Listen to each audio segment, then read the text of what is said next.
Welcome to our channel. Today we how to install Microsoft Teams on Windows step by step clearly.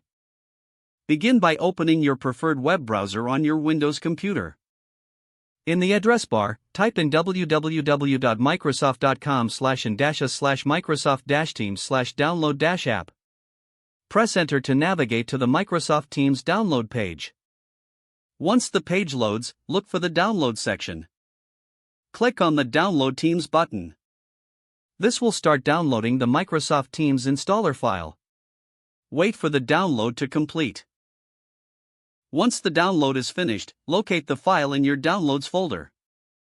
Double-click the downloaded file named teams_windows.exe to run the installer. A user account control prompt may appear. If prompted, click Yes to allow the installer to make changes to your device. The Microsoft Teams setup window will appear. Wait for the installation process to complete. Once installed, Microsoft Teams will launch automatically. If it doesn't open, you can find it in the Start menu.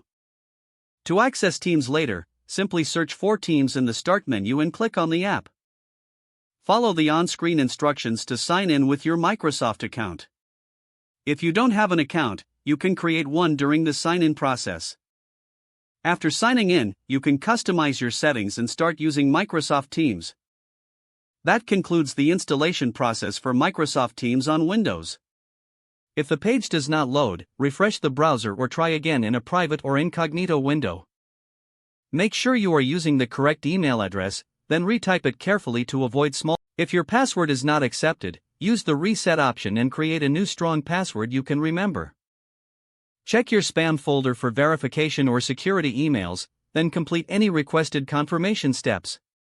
Enable two-factor authentication if available to improve account security and reduce unauthorized access risk.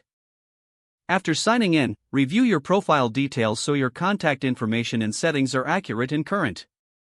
If you see an error message, note it down and try again after restarting your device and internet connection. Log out when you finish, especially on shared devices, to keep your account and payment information secure. Don't forget to like this video and subscribe to our channel for more step-by-step tech guides.